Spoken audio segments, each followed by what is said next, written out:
বিকাশ ভবনে চাকরিহারা শিক্ষকদের সঙ্গে শিক্ষা সচিবের যে বৈঠক ছিল সেই বৈঠক কিছুক্ষণ আগেই শেষ হয়েছে। চাকরিহারা শিক্ষকদের যে প্রতিনিধি দল তারা গিয়েছিলেন, তারা বেরিয়ে এসেছেন।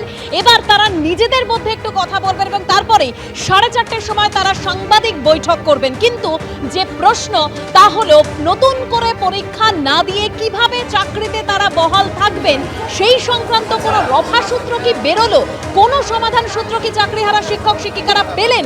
আর এই শিক্ষা সচিবের সঙ্গে যে তারা বৈঠক করলেন তাতে কি তারা সন্তুষ্ট? কারণ আমরা জানি 31শে মের মধ্যে এসএসসি কে নতুন করে নিয়োগ প্রক্রিয়ার জন্য বিজ্ঞপ্তি প্রকাশ করতে হবে, এরকমই আদালতের তরফে নির্দেশ রয়েছে।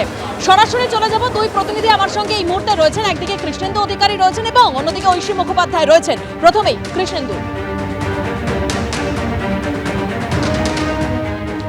দেখো, প্রথমে তোমার ছবিটা দেখাই যে আমরা বিকাশ ভবনের বাইরেটা আছি। সেখানে চাকরিহারা শিক্ষকরা তাদের নিজেদের মধ্যে বৈঠক করছেন এবং কিছুক্ষণ পরে তারা সাংবাদিক বৈঠক করে তাদের অবস্থান এবং তাদের আন্দোলনের ভবিষ্যৎ কর্মসূচি তারা ঘোষণা করবেন এবং সেই বক্তব্য তারা নিজেদের মধ্যে আলোচনা করছেন।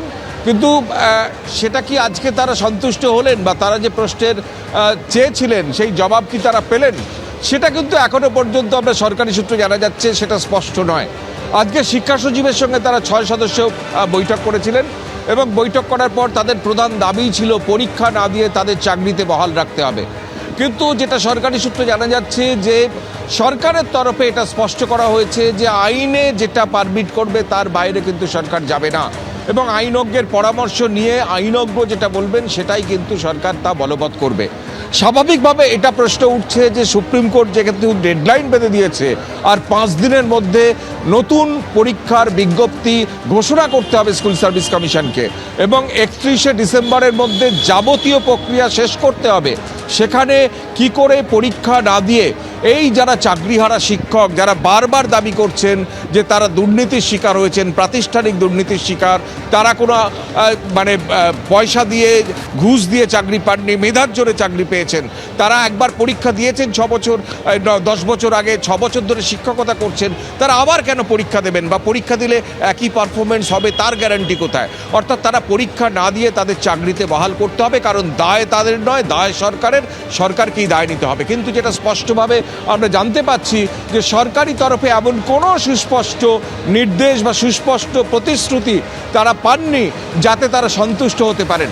এখন তারা কিছুক্ষণ পরে স্পষ্ট করবেন তারা কি চাইছেন, তারা যেটা জেনেছেন সেটা তাদের কাছে সদর্থক মনে হচ্ছে কিনা।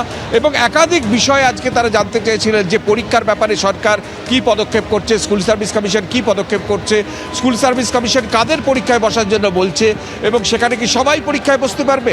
বয়সের ছাড় তো তারা পাবেন সুপ্রিম কোর্টের নির্দেশে, কিন্তু বাকিরা কি সবাই পরীক্ষায় বসতে পারবেন? এই বিশাল সংখ্যক পরীক্ষার্থী যদি নতুন করে পরীক্ষায় বসেন তাদের চাকরির নিশ্চয়তা কিভাবে হবে? একাধিক প্রশ্ন, একাধিক তাদের যে পেশাগত দাবি তারা করছিলেন যে দুর্নীতির শিকার যেহেতু হয়েছেন সে জবাব বা সেই দায় সরকারকে নিতে হবে। কিন্তু আমরা জানতে পারছি এখনো পর্যন্ত সরকার গোটা বিষয়টাই আইনের প্রকোষ্ঠে কথা বলে ছেড়েছে এবং গোটা বিষয়টাই আইনজ্ঞের পরামর্শের কথা বলে ছেড়েছে। স্বাভাবিকভাবে প্রশ্ন উঠছে যারা এতদিন ধরে 20 দিন ধরে বিকাশ ভবনের বাইরে এইভাবে রাস্তায় শুয়ে রাত কাটাচ্ছেন, যারা বারবার দাবি করছেন পরীক্ষা না দিয়ে তাদের চাকরি বহাল রাখতে হবে, সেই দাবি কতটা পূরণ হলো, আদৌ কি পূরণ হলো? অবশ্যই আর 20 মিনিট পরই হয়তো সেটা স্পষ্ট হবে, তারা সাংবাদিক বৈঠক করে স্পষ্ট করবেন। কিন্তু আপাতত যেটা খবর যে সরকারের যে বক্তব্য আইন মাফিক সব কিছু করার, সেই বিষয়টায় কিন্তু তারা আদৌ সন্তুষ্ট কিনা সেটা নিয়ে একটা দ্বন্দ্ব থেকেই যাচ্ছে এবং তাদের দাবি আদৌ পূরণ হলো কিনা সেটাও দ্বন্দ্ব থেকেই যাচ্ছে। একেবারে দ্বন্দ্ব তো একটা থেকেই যাচ্ছে কৃষ্ণেন্দু, এবং কিছুক্ষণ পরে অর্থাৎ 4:30 নাগাদ তারা সাংবাদিক বৈঠক করবেন, তখন বিষয়টা আরো স্পষ্ট হবে।